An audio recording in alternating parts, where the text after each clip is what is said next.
नमस्कार दोस्तों, राज एकेडमी में आपका बहुत बहुत स्वागत है। आज आप इस चैनल के माध्यम से जो अभी एसएससी सीजीएल 2022 प्री के एग्ज़ाम चल रहे हैं उनमें क्वेश्चंस को किस तरह से आप अटेंड करें, किस तरह से कम समय में आप पूरे पेपर को हल करने के बाद में बचे हुए समय में जो क्वेश्चन टफ हैं या थोड़ा घुमा कर पूछे गए हैं या जो थोड़ा टाइम टेकिंग है उनको कैसे फिर आसानी से हल करके मिनिमम 80 से 85 बहुत आसानी से अटेंड किया जाए, इन सब पे चर्चा करेंगे। तो चलिए क्लास को शुरू करते हैं। जैसे कि सबसे ज़्यादा इस पेपर में आपको मैथ और रीजनिंग में ही टाइम लगने वाला है। आपको एक चीज़ कोशिश करना है इस एग्ज़ाम में कि जैसे आपको लगता है कि कोई भी सवाल कैलकुलेटिव है, टाइम टेकिंग है, आपको आते हुए भी उस क्वेश्चन को आपको छोड़ देना है, क्योंकि हर हाल में आपको 100 तक पहले राउंड में टच करना है, जो कि 45 to 50 मिनट में आपको कर लेना है। मैंने 1 दिसंबर को पेपर दिया था और मैंने अपना जो एग्ज़ाम है वो 43 मिनट्स में लगभग मैं 100 के करीब था और 47 मिनट में मैंने पूरा 100 कर लिया था। जो मेरे पास लगभग 13 मिनट बचे थे उसमें मैंने सेकेंड राउंड में जो क्वेश्चन छोड़ रखे थे मैथ और रीजनिंग के, बहुत ही आसानी से आराम से उन्हें हल कर पाया था और टोटल अटेम्प्ट लगभग 95 मैंने किया था। तो आज यहाँ पर इस क्लास में मैं आपको मैथ और रीजनिंग के जो 25 क्वेश्चन होते हैं उन्हें किस तरह से आपको हल करना है कम से कम समय में, उसके बारे में चर्चा करेंगे।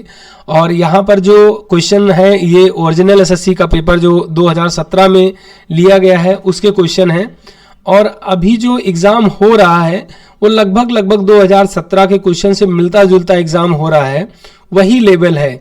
यहाँ पर 2021 के लेवल के क्वेश्चन नहीं हैं।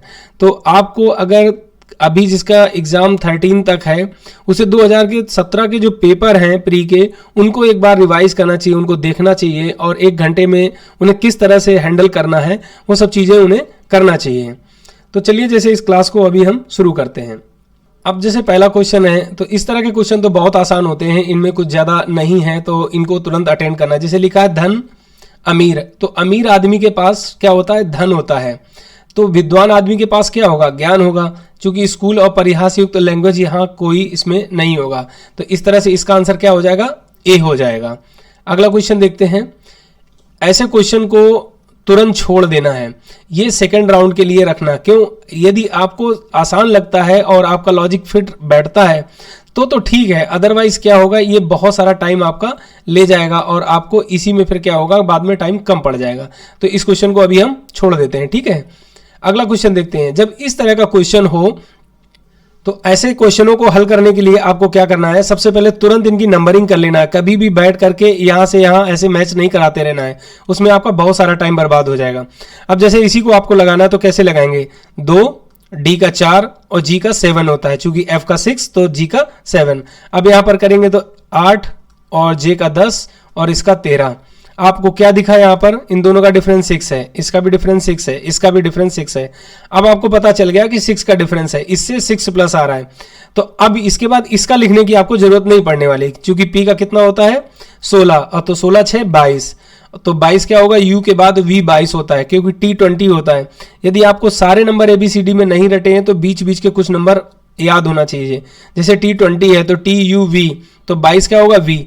अब आपको देखना वी कहाँ है। आपने देखा कि 1 2 3 तीनों में वी नहीं है, चौथे में आपको इसको मार देना है। आपको इसके बाद सारा का सारा हल करने की जरूरत नहीं है। एग्जाम में बहुत से ऐसे ऑप्शंस होते हैं कि बस आपने एक अक्षर ही देख लिया तो आपका उत्तर हो गया। आप यहाँ पर पूरा निकालेंगे कि यदि तीनों का वर्ड निकालने की कोशिश करेंगे तो आपका लगभग 15 सेकंड और एक्स्ट्रा लगेगा, ये आप टाइम बचा सकते हैं। तो डायरेक्ट आपने एक लेटर मैच कराया और वही केवल एक ही में है, तो आंसर आपका इसका डी हो गया, ठीक है। इस तरह से आपको अप्रोच रखनी है। अगला सवाल देखते हैं। इसमें जैसे कि यदि आपको मैंने बताया कि इस तरह के क्वेश्चन यदि आपको देखते ही समझ में आ रहा कि यहाँ सही मैच है, देन अटेंड करना, अदरवाइज इनको छोड़ के अगले में चला जाना है। क्योंकि इस क्वेश्चन में आप देखेंगे तो आपको देखते ही पता चल रहा है कि 11 का स्क्वायर कर रहा है, तो इसका मतलब 0.3 का स्क्वायर करेगा, तो इसका आंसर क्या हो जाएगा? ये सी हो जाएगा। तो इस तरह से आपको देखना है, तभी इसको करना है, अदरवाइज आगे चला जाना है। और अगला क्वेश्चन देखते हैं। इसमें कह रहा है कि विषम शब्द चुनिए, मतलब इससे भिन्न चुनिए। आप यहाँ देखेंगे कि हीरा, सोना, चांदी, प्लेटिनम। तो आप देखेंगे कि गोल्ड जो है एक धातु है, सिल्वर एक धातु है और प्लेटिनम एक धातु है। हीरा जो है कार्बन का अपरूप है। तो ये क्या है कि कार्बन का अपरूप है, ये प्योर धातु नहीं है, ठीक है, ये कार्बन से डेवलप हुई है। तो इसका आंसर ए हो जाएगा। अगला देखते हैं, जैसे ये सवाल आया तो अब इसमें क्या करना है रीजनिंग में, जैसा मैंने बताया कि तुरंत नंबरिंग करना है। सबसे पहले नंबरिंग कर लेना, बहुत आसान हो जाएगा। तो 2, 5, 8 हुआ, यहाँ पर 3, 5, 7 है, यहाँ पर 9, 12, 15 है, यहाँ पर देखेंगे तो 16 और 19, 22 है। अब आप देख लीजिए सब में अंतर क्या है। तो इसमें 3, 3 का है, इसमें 2, 2 का है, इसमें 3, 3 का है, इसमें 3, 3 का है। तो 2, 2 का किस में आया, 3, 2, 5, 2, 7, ये वाला। तो ये भिन्न है ना, तो इसको आप ऐसे लगा लेंगे। तो इस तरह जब करेंगे तो आपका गलत कभी नहीं होगा, ठीक है। अगला देखते हैं इसमें, जैसे ये दिया है। अब यहाँ पर यदि आपको लगता है कि क्लियर आपको पता है, ठीक है, आसानी से हो पाएगा तो इसको करना, अदरवाइज ऐसे क्वेश्चन को तुरंत आगे बढ़ जाना है। अब चूंकि ये सवाल आसान है, इसमें क्लियर यहाँ दिख रहा है कि ये 13 का स्क्वायर दे रखा है, ये 17 का दे रखा है, ये 19 का दे रखा है, ठीक। ये जो है स्क्वायर नहीं है, ये 7 का क्यूब दे रखा है। देखो 7 7 49 गुणा 7 करेंगे तो 7 9 63, 6 आया, 7 चौक 28, 6 34। तो इसका मतलब क्या है, ये डिफरेंट है। तो इसका आंसर डी हो जाएगा। अगला देखते हैं, जैसे एक सवाल इस तरह का 17 में पूछा गया है। अभी जिस दिन मैं गया था उस दिन तो खैर ये नहीं आया था, मगर इस तरह का आएगा तो आपको क्या करना है इसमें देखना, या तो क्या करेगा, शुरू के 2 अक्षर उठा करके अगला स्टार्ट करेगा, या तो लास्ट के 2 अक्षर उठाकर अगला स्टार्ट करेगा, या इस पूरे में से कोई एक लेटर उठाएगा उसी को रोटेट कराएगा, ठीक है। तो आपको ये देखना कि अभी यहाँ पर स्टार्टिंग के या लास्ट के 2 से उठाकर तो ये नहीं चला रहा है, इसका मतलब इसमें कोई एक कॉमन लेटर है जो सब में होगा। यहाँ देखेंगे क्या है, यू यू यू यू और यू, सब में यू कॉमन है, बाकी इसमें कोई लेटर कॉमन है, ई नहीं है लास्ट तक, ए लास्ट तक में तो ए इसमें नहीं है, एल यहां नहीं है, बी यहां नहीं है, आर यहां नहीं है। इसका मतलब केवल यू ऐसा लेटर है जो सब में है। आप देखिए यू को उसने रोटेट कराया है। तो यू को कैसे रोटेट कराया है, पहले फर्स्ट पोजीशन दी, देन सेकंड पोजीशन दी, थर्ड पोजीशन दी, फोर्थ दी, यहां पर फिफ्थ दी। तो अब जो लेटर, जो भी वर्ड बनेगा उसका 6th पोजीशन पर यू होना चाहिए। तो यहां पर देखेंगे आप तो 3 3 6, तो यहां पर किसमें है, ये 6th पोजीशन पे। आंसर क्या हो जाएगा, सी। तो इस तरह का क्वेश्चन आएगा तो ऐसे आसानी से उसे आप हल कर सकते हैं। अगला क्वेश्चन देखते हैं, ये क्वेश्चन है, जब भी आपको अल्फाबेट का क्वेश्चन आए, आपको जैसा मैंने बताया कि नंबरिंग तुरंत करना है, बहुत आसान हो जाएगा। यहाँ 13 है, 15 है, देन 18 है, 20 है और यहां पर 23। अब देखिए 13 + 2 + 3 + 2 + 3, अब क्या होगा, +2 होगा तो 25 आया, तो क्या हो जाएगा, ये वही हो जाएगा, आंसर डी हो जाएगा। तो इस तरह से बहुत आसानी से आप लगा सकते हैं। अगला देखते हैं, जैसे ये सवाल दिया, सीरीज है, चूंकि ये सीरीज बहुत आसान दी है तो आप इसे डिफरेंस से निकाल सकते हैं। यदि सीरीज आपको जरा भी लग रहा है कि थोड़ा सा टेढ़ा है तो उसको छोड़ देना, सेकंड राउंड में करना, नहीं तो वो आपका टाइम किल करेगा। अब यहां पर क्या दे रखा है, चूंकि डिफरेंस दे रखा है तो आपको क्या करना है, इनको डिफरेंस निकाल लेना है। तो 10.25 - 6.75 जब करेंगे तो यहां से एक पूरा लेंगे तो 1.25 हो जाएगा, तो 7.5 जाएगा तो 0.5 बचेगा, तो कितना बचेगा, 0.50। अब यह 9 है तो यहाँ 3.5, तो आप देखेंगे कि 3.5 घटा रहा है, सब में 3.5 घटा रहा है। तो इसमें 3.5 घटाया, इसमें भी 3.5 घटाया, ये आया, अब की 3.5 घटाएगा तो क्या हो जाएगा, यहां पर इसमें 3.5 घटाया तो ये आ गया। अब इसके बाद इसमें 3.5 घटाएगा तो देखो 3.25 है और 3.5 घटाएगा तो आप देखो कि यहां पर कम है तो माइनस का 2.5 आ जाएगा, ठीक। तो यहां पर इसका जो आंसर हो जाएगा ये बी हो जाएगा। यहां पर देखिए ये कम है और इससे घटाना ज्यादा है, ठीक है, तो ये घटाने वाला जो है वो बड़ा है, इसका मतलब 3.25 - 3.50 आपको इस तरह से करना है, ठीक है। जब ऐसा आप करेंगे तो माइनस चिन्ह का बड़ा है इसलिए माइनस आएगा, तो इसका आंसर बी हो जाएगा, ठीक। तो ये इस तरह की सीरीज जब डिफरेंस की, आसानी से डिफरेंस वाला दिया हो, इस तरह से करने वाला कि डिफरेंस निकालते हैं, तो यहाँ पर 3.5 है, इसका भी 3.5 है, तो जब 2 का है तो अगले का 3.5 ही होगा, और इसी तरह से जब करते जाएंगे तो आएगा। तो जब इस तरह का कोई सीरीज दिया तो आसानी से आप कर सकते हैं, अदरवाइज क्या करना है, एग्जाम में इसको छोड़ के आगे बढ़ जाना है, सेकेंड राउंड में जब आपको टाइम मिले तभी इनको करना है। अगला देखते हैं, जैसे कह रहा है जीविका का जन्म 9 जून दिन शुक्रवार को हुआ था, यदि अनाया का जन्म 20 नवंबर को हुआ तो उस वर्ष अनाया का जन्मदिन सप्ताह का किस दिन होगा। इस सवाल को लगाने का बहुत बेहतरीन तरीका मैं आपको बताता हूं, और ये एग्जाम में आपका सवाल कभी नहीं छूटेगा। जैसे कि आपको ये कैलकुलेट करना है कि 9 जून, ठीक, क्या लिखा है 9 जून को, तो जून में पूरे कितने दिन होते हैं, 30। अब 9 जून आज है मान लेते हैं, तो 8 दिन तो गुजर गए हैं, तो 30 में 8 गए तो कितना बचा, 22। तो जून में कितने दिन हो गए टोटल, 22। आज का दिन भी लगा लिया है, ठीक। आगे क्या जाना है, जुलाई में 31, अगस्त में 31, सितंबर में 30, अक्टूबर में 31 और नवंबर में 20। अब क्या करना है, मैंने क्या किया है, 22 दिन जून में है और आज का दिन कैलकुलेट कर लिया है। हमें क्या करना होगा, चूंकि सप्ताह में 7 ही दिन होते हैं, यदि आज का दिन हम जोड़ लेंगे तो शुक्रवार को फिर अगर वहां जोड़ेंगे तो क्या हो जाएगा, एक्स्ट्रा हो जाएगा। तो अब क्या करना है कि जब हमें जो कैलकुलेशन से आएगा वो आज का दिन छोड़ के करना है, इसलिए हमें क्या करेंगे, इससे एक दिन हटा देंगे, मतलब जून में हम केवल 21 दिन लेंगे, और जो शेष बचेगा उस शेष को हम क्या करेंगे, शनिवार से शुरू करेंगे। बस इतनी सी बात आपको याद रखनी है। जब यहां हम दिन कैलकुलेट करेंगे तो एग्जैक्ट दिन आज का दिन जोड़ के लेंगे, और जब हम यहां 7 से भाग देने वाला काम करेंगे तो आज का दिन हटा देंगे।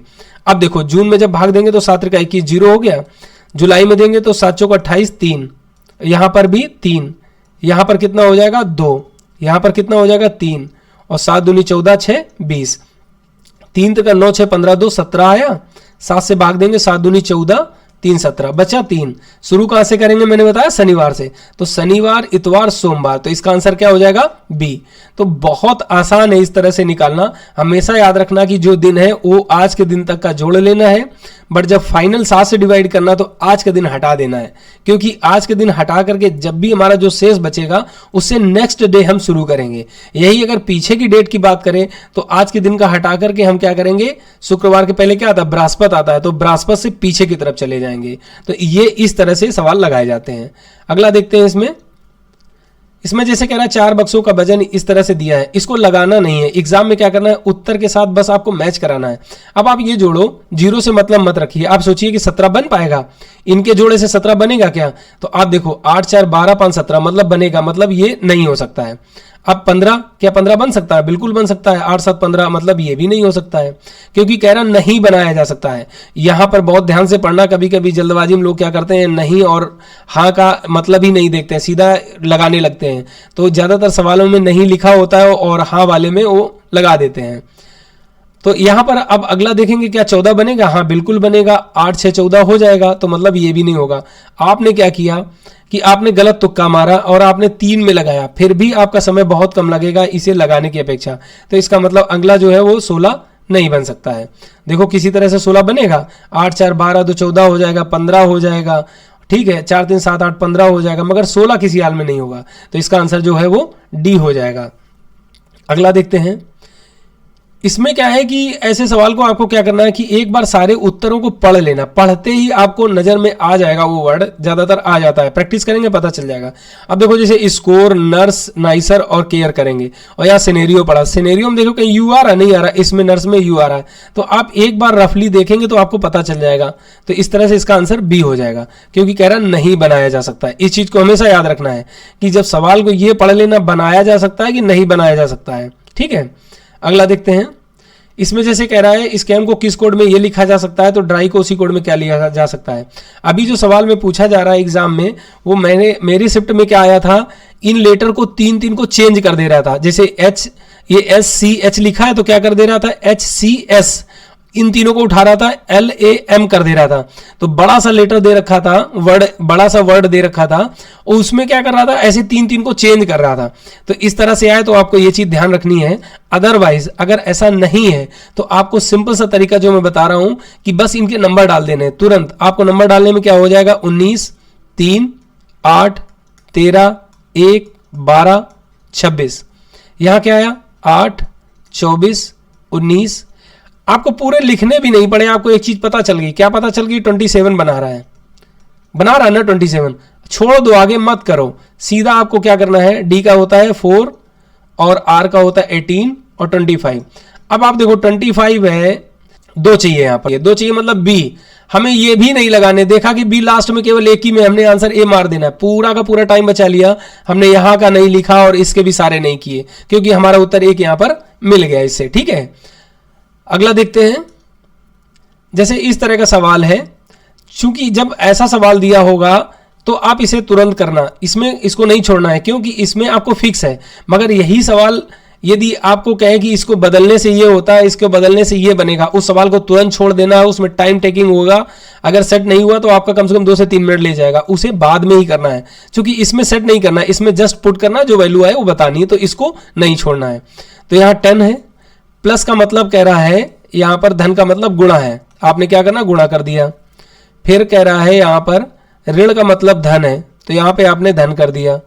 फिर कह रहा है यहाँ पर गुणा का मतलब भाग है, तो यहाँ पे आपने भाग कर दिया। बराबर में क्या आएगा वो बताना है। बोर्ड मास का नियम लगाएंगे तो सबसे पहले ये 2 हो जाएगा, प्लस इसके बाद मल्टीप्लिकेशन होता है तो 50, तो टोटल कितना हो गया 52। तो इस तरह से आंसर इसका सी हो जाएगा। अगला देखते हैं। इसमें जैसे कह रहा है कि ये भी एक तरह से लॉजिक का है, ठीक है। तो यहां पर क्या है, ऐसे सवाल को छोड़ देना एग्जाम में, फर्स्ट राउंड में आपको इसको छोड़ देना है। यदि आपको तुरंत समझ में आ जाता है, जैसे देखते ही आपकी इतनी अच्छी प्रैक्टिस है, आपको ये आता है, तो नहीं छोड़ना है। जनरली यदि आपको इन चीजों में टाइम टेकिंग लगता है समझने में, तो ऐसे क्वेश्चन को छोड़ देना है, सेकंड राउंड में आके लगाना है, ठीक है। तो अभी चलते हैं, अगला क्वेश्चन देखते हैं। बट इसको मैं बता देता हूं अभी इस सवाल को आसानी से कैसे लगाएंगे। तो यहाँ क्या किया है, इन दोनों को जोड़ दिया है और 10 से मल्टीपल कर दिया है, जोड़ के 10 से मल्टीपल किया है। तो यदि आपको ये चीजें समझ में आ जाती तो तुरंत करना है, अदरवाइज छोड़ देना है। जब आपके पास टाइम बचे तो आराम से समझ करके लगाना है। तो अभी इसका आंसर क्या हो जाएगा, इन दोनों को जोड़ोगे 10 से गुणा करोगे तो इसका आंसर डी हो जाएगा, ठीक है। चलते हैं अगला सवाल देखते हैं। इस सवाल को फर्स्ट राउंड में ही लगाना, बिल्कुल भी नहीं छोड़ना, क्योंकि ये बहुत आसान होता है, ठीक है। बस इसमें क्या करना, आपको एक बार पढ़ना है, गलत तो हो ही नहीं सकता है। बस कैसे करना है, नॉर्थ साउथ आपको इस तरह से बना लेना है, नॉर्थ साउथ ईस्ट वेस्ट आपने ये बना लिया। बस जैसा जैसा बोले वैसा वैसा चलते जाना है। कह रहा मनीष 35 किलोमीटर पश्चिम गया, ठीक है, 35 पश्चिम चला गया। फिर बाईं ओर मुड़ा और 23 किलोमीटर चला, ठीक, बाईं मोड़ दिया, लेफ्ट साइड मुड़ा और ये 23 चल गया। फिर कह रहा नासिर 15 किलोमीटर दक्षिण की ओर सवारी करता है। अब यहीं से दोनों एक ही बिंदु से चल रहे हैं, ठीक है, ये चीज यहां पर दोनों की बिंदु से है। अब नासिर क्या किया, दक्षिण की ओर 35 किलोमीटर, नासिर 15 किलोमीटर दक्षिण की ओर चला, तो आप इसको यहां पर दक्षिण की ओर 15 किलोमीटर चला दिए, ठीक। इसके बाद कह रहा है कि फिर पश्चिम की ओर मुड़ जाता है और 35 किलोमीटर सवारी करता है। अब देखो यहां पर 35 ये चला था और ये भी यहां पर 35 चल गया, ठीक है। अभी दोनों ने 35-35 चल ली है, ठीक। ये यहां तक 15 चला, ये 23 चला है, तो 15 में 5 3 8, ये 8 किलोमीटर इससे यहां पर दूरी है, ठीक है। जहां पर ये मिलेंगे हमेशा याद रखना, वहां पर क्रॉस हर जगह बना लेना, हर जगह इस दिशा को मान लेना है। अब आगे क्या कर रहा है, 35 किलोमीटर जाता है, फिर अपनी दाईं ओर मुड़ जाता है, अपने क्या करता है, राइट साइड में मुड़ के 9 किलोमीटर चलता है। यहां 35 आया और इसके बाद राइट में मुड़ के 9 और चल गया, 8 तो ये था ही, यहां तक 9 इधर चल गया, तो क्या हो गया 17। अब कह रहा है नासिर की स्थिति से अब मनीष कहां पर है। सवाल में इस तरह से हो गया कि यहां पर नासिर है और मनीष आपका यहां कहीं है, ठीक। अब इसकी स्थिति से कह रहा है, नासिर की स्थिति से, तो यहां पर हम पोल मान लेंगे, नासिर यहां पर है, 9 ये है, 8 ये है, तो नासिर की स्थिति से मनीष कहां है, दक्षिण में 17 किलोमीटर है। कहां है, दक्षिण में 17 किलोमीटर है, तो इसका आंसर क्या हो जाएगा, ए हो जाएगा। जब भी इस वाले ऐसे फिगर आपको बनाने हैं नॉर्थ साउथ ईस्ट वेस्ट, तो जहां पे मान लो यहां पर आ गया, जब यहां पर कोई बंदा आया तो यहां पे तुरंत बना लेना है, यहां पर कोई बंदा आया तो यहां पर बना लेना है, जहां पर वो जाए वहीं पे आप नॉर्थ साउथ ईस्ट वेस्ट बनाते जाएंगे, तो आपको पिक्चर क्लियर रहेगी और बहुत आसानी से ऐसे सवालों का उत्तर आप दे पाएंगे। अगला देखते हैं। जैसे कि ये सवाल है, ऐसे सवालों को कभी नहीं छोड़ना है, बहुत आसान होते हैं। बस आपको इसमें क्या करना है, एक बार फिगर सही बना लेंगे तो कभी गलत नहीं होगा। जैसे इस सवाल में कह रहा है कि सारा पानी बर्फ है, जितना भी पानी है वो बर्फ है, मतलब पानी छोटा है और बर्फ ये आपका बड़ा है, ठीक। ये बर्फ हो गया और ये पानी हो गया। पहला आपने लिख लिया कथन। दूसरा कथन कह रहा कोई भाप पानी नहीं है, तो जो भाप है वो पानी नहीं है। इसका मतलब क्या है कि भाप जो है वो यहां भी हो सकती है और भाप यहां भी हो सकती है। दो कंडीशन दे रखी हैं, मगर भाप इसको नहीं टच कर रही है। ठीक, अब क्या कह रहा है कि कुछ बर्फ भाप है, तो कुछ बर्फ भाप है। मैंने क्या बोला, ये हो भी सकती है और नहीं भी हो सकती है। तो पहला तो कंक्लूजन सही नहीं हुआ। कह रहा कुछ भाप बर्फ है, तो कुछ भाप जो है वो बर्फ हो भी सकती है और नहीं भी हो सकती है। अभी जैसे इस कंडीशन में लगाया, तो इसका ये भी नहीं है। तो इसका आंसर क्या हो जाएगा, ना तो एक सही है और ना ही दो सही है। फिर से आप देख लीजिए, लिखा है सारा पानी बर्फ है, जितना भी पानी है वो बर्फ है, मतलब बर्फ बड़ा है। फिर लिख रहा कोई भाप पानी नहीं है, मतलब जो भाप है वो पानी नहीं है। तो भाप यहां भी हो सकती है, भाप यहां भी हो सकती है। अब क्या कह रहा है कि कुछ बर्फ, ये जो बर्फ है कुछ, वो भाप है। तो हाँ, ये हो भी सकती है और नहीं भी हो सकती है। मैंने यहां से दोनों कंडीशन बना के दिखाई आपको। फिर कह रहा है कि कुछ भाप जो है वो बर्फ है, तो कुछ भाप बर्फ हो भी सकती है, नहीं भी हो सकती है। तो इसलिए क्या है, दोनों कंडीशन में हो सकती है, नहीं हो सकती है, मतलब कंफर्म नहीं है। तो क्या होगा, ना इधर 1 ना 2, मतलब दोनों में से कोई निष्कर्ष नहीं निकलते। तो इसका आंसर डी हो जाएगा। ठीक है, अगला सवाल देखते हैं। इसमें ऐसे सवालों को आपको तुरंत छोड़ देना है सेकंड राउंड के लिए, क्योंकि ये टाइम टेकिंग है। जरा भी आपसे गलती हुई तो क्या होगा, उत्तर गलत हो जाएगा, फिर आपका टाइम बहुत चला जाएगा। जब आपके पास समय बचे तो ऐसे सवालों को लगाना है। ठीक है, अगला देखते हैं। जैसे इसमें कह रहा है कमीज कपड़ा, तो कपड़ा से क्या बनती है, कमीज बनती है। तो यहां पर जो दे रखा है ज्वेलरी, ज्वेलरी से क्या होता है, एक्चुअली अंगूठी बनती है। जो ज्वेलरी में अंगूठी आती है, कपड़ा से कमीज बनती है। तो इसलिए इसका आंसर जो होगा वो ए हो जाएगा। बाकी राउंड से कोई मतलब नहीं है, पेपर से मतलब नहीं, फिंगर से मतलब नहीं है। ठीक है, तो इस तरह से इसका आंसर ए हो गया। अगला देखते हैं। ये सवाल दे रखा है, आपको क्या करना है, ये सवाल अभी पहले आया था, रिपीट किया हुआ है, तो ऐसे सवाल को छोड़ देना है, बाद में ही देखना है। ठीक है, अगला देखते हैं। ये सवाल आया, फिर ABCD का आया। जैसे मैंने बताया, ABCD का जब भी सवाल आए आपको क्या करना है, तुरंत नंबरिंग डाल देना है और बहुत आसानी से आप उसका उत्तर पा लेंगे। तो जैसे यहाँ पर 1 1 दिया है, फिर 3 4 दिया है, फिर 7 9 दिया है, और इसके बाद डैश है, और उसके बाद 5 और 25 दिया है। अब आप सोचो यहाँ पर क्या दे रखा है, इस तरह से आप इसको करना है। यहाँ पे एक वर्ड होगा और इसके बाद यहाँ पर इस तरह से है। तो यहाँ पर 1 3, तो यहाँ पर कितना जोड़ा, +2 किया है, यहाँ पर +4 किया है, यहाँ पर कितना कर रहा है नहीं पता है। ठीक, अगले में जाएंगे। यहाँ पर +3 कर रहा है, यहाँ पर 5 कर रहा है, तो 3 5, यहाँ पर +3 किया, यहाँ पर +5 किया। यहाँ पर आप क्या करेंगे, +7 करेंगे सेकंड वाले में, तो 9 7 16, तो कितना हो जाएगा, P हो जाएगा। और यहाँ पर प्लस कितना करना है, 9 करना है, तो 16 9 25 हुआ। तो इसका मतलब क्या होगा, लास्ट में P हो जाएगा। अब देखो P लास्ट में किस में दे रखा है, केवल एक में दे रखा है। हमें इस वाली सीरीज को नहीं बन रही है या बन रही है, क्यों बन रही, कोई मतलब नहीं, हमें एक से मिल गया ना, और लास्ट में P है, इसका आंसर B हो गया। हमें इसके आगे सोचना ही नहीं है। तो इस तरह से जब आप अप्रोच पकड़ेंगे तो कम समय में आपका सवाल आसानी से लग पाएंगे और आपका पास टाइम जो है वो बचेगा। अगला देखते हैं। जैसे इस तरह के सवाल को क्या करना, फिगर बनाते जाना और इसका उत्तर आपका आसानी से आ जाएगा। P के पास L से कम है, धन की बात हो रही कि P के पास जो धन है L से कम है, मतलब क्या है, L के पास ज्यादा है। ठीक है, तो यहां पर L लिख लिया और यहां पर P लिख लिया, लेकिन T से अधिक धन है।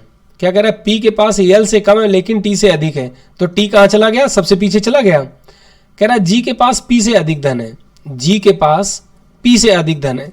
आपको एक यहां पर बना लेना है G और यहां पर P, तो P से अधिक G के पास है। ठीक है, लेकिन L से कम धन है, लेकिन L से कम है, तो L आपका यहां पर हो गया। ठीक, अभी आपने जब दूसरा फिगर बनाया तो आपने इतना यहां से पढ़ के बना लिया, इस वाले से पढ़ के इतना फिगर बना लिया, और यहां आपको पता है कि P के पीछे T है, तो आप यहां क्या करेंगे, T भी लिख लेंगे। ठीक, अब क्या कह रहा है, M के पास L से अधिक धन है, तो इसका मतलब M यहां पर आ गया। देखो पूरा फिगर आपका बहुत आसानी से क्रिएट हो गया। अब कह रहा है उनमें से सबसे अधिक धन किसके पास है, आपको सीधा सा पता चल रहा फिगर से M के पास सबसे अधिक है, आंसर B हो जाएगा। तो इस तरह के सवालों को आपको क्या करना है, पिक्चर बनाते जाना है। जैसे जैसे आप फिगर बनाते जाएंगे, सेट करते जाएंगे, जो भी पूछना चाहे आप आसानी से उसमें बता सकते हैं। अगला देखते हैं। इसमें जैसे दे रखा है तो इसको यदि आपका सेट हो गया तो आप 1 मिनट में कर लेंगे और नहीं हुआ तो आपको बहुत सारा टाइम इसमें लग सकता है। तो ऐसे सवालों को क्या करना है, छोड़ देना है, बाद में देखना है। जब आपके पास समय बचे तो इसको दोबारा में देखना है। अगला देखते हैं, जैसे कि इसमें इस तरह के सवाल को तो सभी लोग आसानी से कर लेते होंगे, क्योंकि इसमें आपको यही पूछ रहा है कि ABCD के हिसाब से जब लिखा जाए तो सबसे पहले कौन आएगा, सबसे बाद में कौन आएगा। तो देखो सब में n तो पहले दे रखा है, तो सबसे पहले अल्फाबेट में A आता है तो A आएगा, तो जो 2 होगा वो आंसर होगा। तो इसका मतलब देखो 2 आंसर तो ऑटोमेटिक आपके कट गए, अब बचे ये 2। इसमें जब आप देखेंगे 2 5 2 5 तो दे रखा है, तो इसका मतलब क्या करना है कि 2 और 5 को आपको हटा देना। अब बचा ये 3, तो 3 और 4 में देखना है। तो 3 और 4 में पहले कौन आएगा, कह रहा है इन दोनों में पहले कौन आएगा, तो NIG, इसके बाद E है और G है, तो E पहले आता तो 3, इसके बाद क्या आएगा 3 आएगा। तो इसका मतलब ये भी उत्तर नहीं हुआ, तो आंसर हो गया C।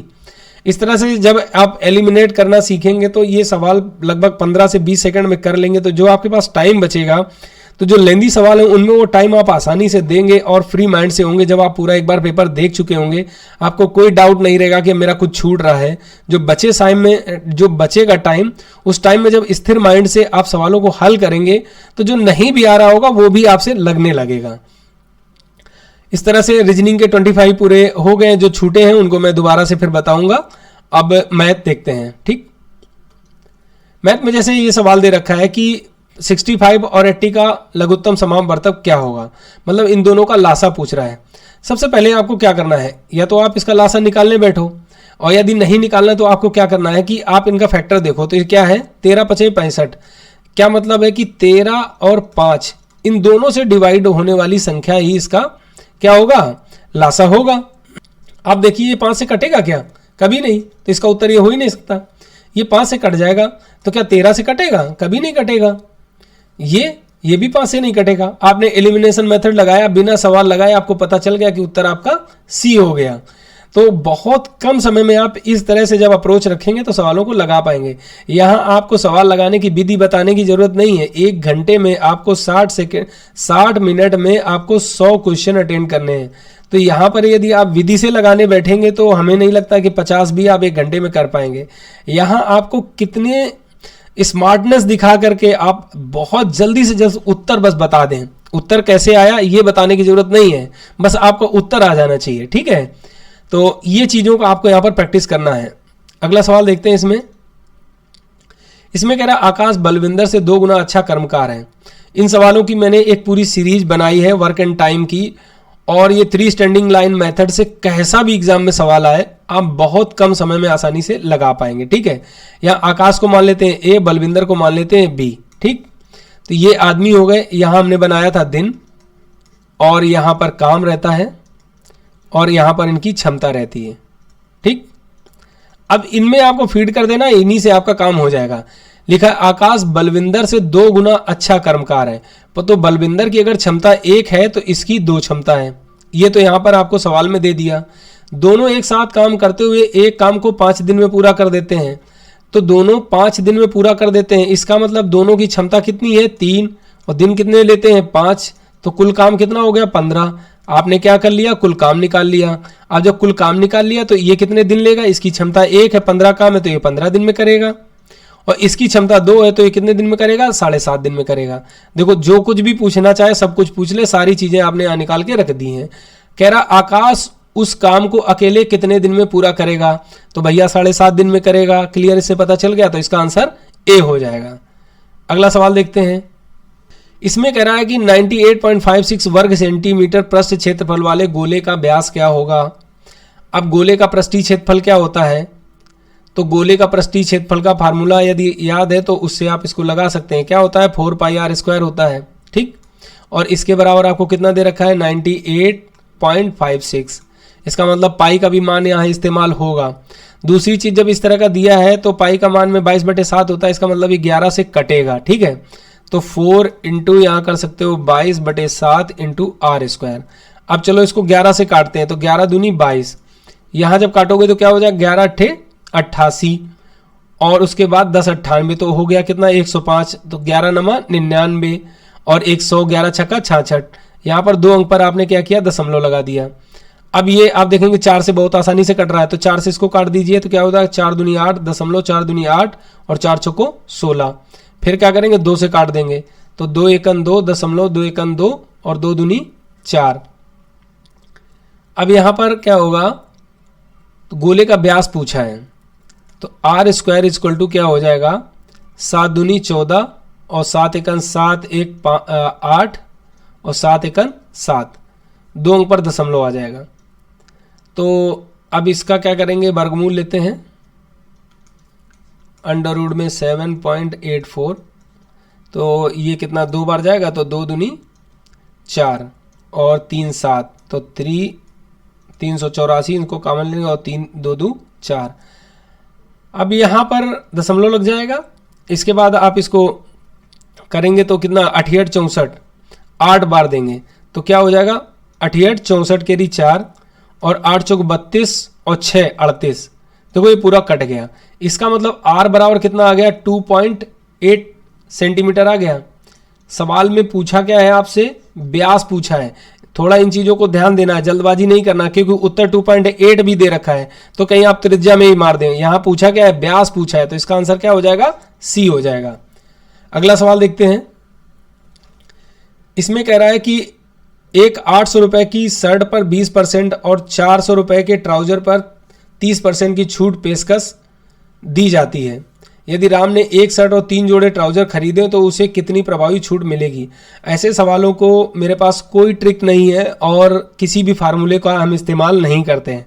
इसमें क्या करना, आपको मोटा दिमाग अपना लगा करके सवाल को लगाना है और आपका सवाल कभी गलत नहीं होगा और आसानी से आप लगा भी पाएंगे, समय भी बचेगा। अब यहाँ सोचो 800 की शर्ट है, 20% का छूट दे रहा है, मतलब 100 रुपए में 20 रुपए छोड़ दे रहा है, तो 800 में 160 छोड़ेगा, तो 800 में 160 छोड़ेगा तो कितना बचेगा, 100 घटाया तो 700 और उसके बाद 60 गया तो 700 में 640, कितना आया 640। इतने रुपए की आपकी शर्ट पड़ी। एक शर्ट कितने की पड़ी, 640 की पड़ी। अब क्या होगा, 400 रुपए का ट्राउजर है, 30% छोड़ रहा है, मतलब 4 3 12 120 छोड़ रहा है, तो कितना बचा 280। 280 प्लस 120 होता है 400। ठीक, एक चीज पता चल गई कि एक ट्राउजर का दाम जो है, ट्राउजर जोड़े का दाम कितना है, वो 280 है, एक शर्ट का दाम इतना है। दोनों की एमआरपी कितनी है, तो दोनों की एमआरपी पड़ी जाके 1200 की, और दोनों का खरीद कितना पड़ा, तो 6 2 8 1 920, जो बाई प्राइस लगी आपकी 920 लगी।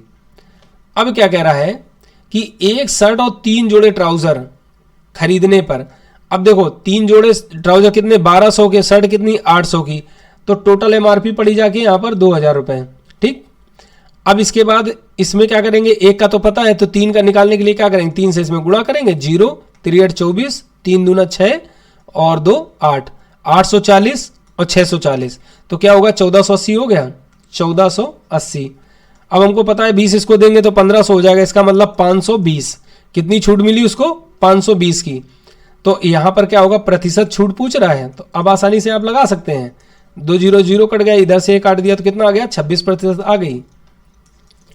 तो इस तरह के सवालों को हमें किसी तरह का कोई फार्मूला जब ना रटा हो या कोई ट्रिक नहीं पता हो, तो ऐसे भी आप बहुत कम समय में लगा सकते हैं। अगला सवाल देखते हैं। इसमें कह रहा है यदि ए की संपत्ति बी का 7/9 गुना है और सी की संपत्ति बी का 5/3 गुना है, तो सी और ए की संपत्ति का अनुपात क्या होगा। ये अनुपात समानुपात के वो वाले सवालों की तरह आपको लगाना है। ए अनुपात बी दे रखा हो और बी अनुपात सी दे रखा हो, तो क्या करना होता है, ए अनुपात बी और यहाँ बी अनुपात सी लिखते हैं। हमें बी को बराबर करना होता, अगर कुछ बड़ा छोटा होता तो मल्टीपल करके बराबर कर लेते हैं और इसको इस तरह से ए अनुपात बी अनुपात सी लिख लेते हैं। फिर जिसके साथ जो भी रिलेशन है बहुत आसानी से हम कर पाते हैं। उसी तरह के ये सवाल पूछे जाते हैं, तो देखो इसको कैसे करेंगे। जैसे दे रखा है ए की संपत्ति बी का 7/9 गुना है, तो ये बी का 7/9 गुना है ना, तो बी में 7 आप 9 कर दीजिए। ठीक, तो इसका मतलब क्या होगा कि ए अनुपात बी जो हो जाएगा 7/9 हो जाएगा। ठीक, एक कंडीशन पता चल गई। दूसरी कंडीशन कह रहा है ए की संपत्ति बी का 7/9 गुना है और सी की संपत्ति बी का, तो सी की संपत्ति जो है बी का 5/3 है, बी का 5/3 गुना है।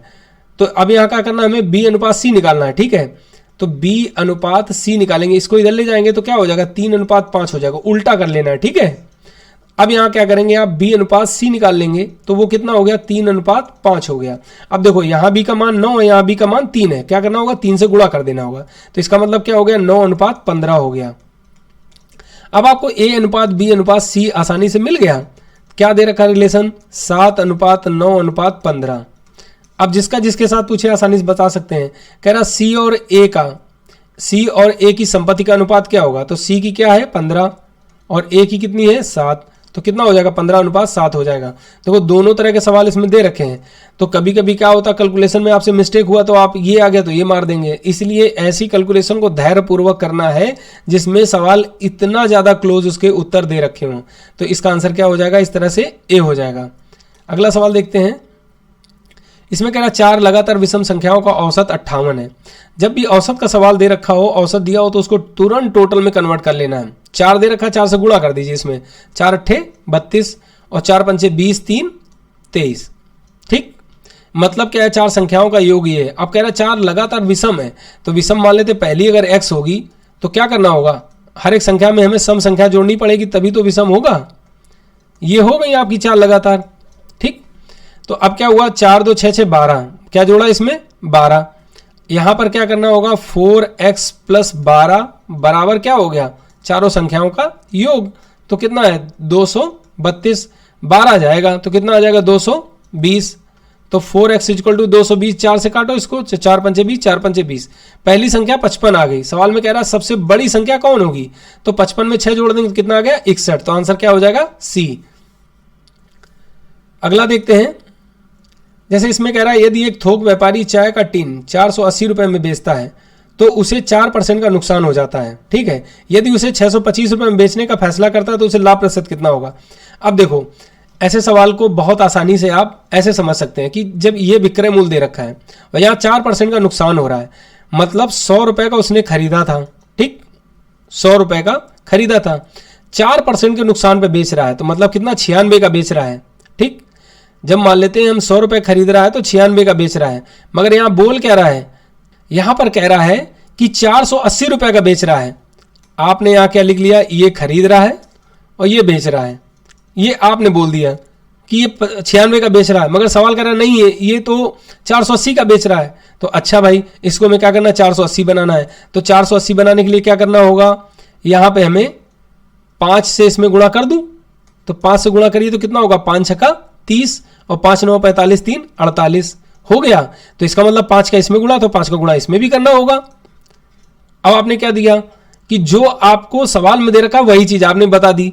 क्या कह रहा कि 480 रुपए का बेचा है, ठीक है 480 का हमने भी बेच दिया, तो खरीदा कितने का 500 का, ये चीज हमने पता कर ली। अब फिर क्या कह रहा है सवाल में कि 625 का बेच रहा है, तो अब क्या कर रहा है, खरीदा तो 500 का ही है, 625 का बेच रहा है, कितना फायदा हो गया उसको 125 रुपया, तो प्रॉफिट, और ये क्या हो गया उसका खरीद मूल्य इंटू 100, तो इससे इसको काट देंगे तो कितना होगा 25 पंचे 125 हुआ। मतलब क्या हुआ कि जब वो 625 का बेच रहा तो उसे 25% का लाभ हुआ। तो ऐसे सवालों को किसी फार्मूले की जरूरत नहीं है, बस आपको बेस पता होना चाहिए, और बेसिक पता है तो आप आसानी से कर पाएंगे। अगला देखते हैं। इसमें कह रहा है एक आदमी अपनी संपत्ति का 20% अपनी पत्नी को, शेष अपने बच्चों को देने की वसीयत बनवाता है। पत्नी को दी गई संपत्ति का कितने % बच्चों को मिलता है। देखो क्या करना है, 100 मान लेना कि उसके पास 100 रुपए थे, 20 पत्नी को दे दिए, 80 बच्चों को दे दिए।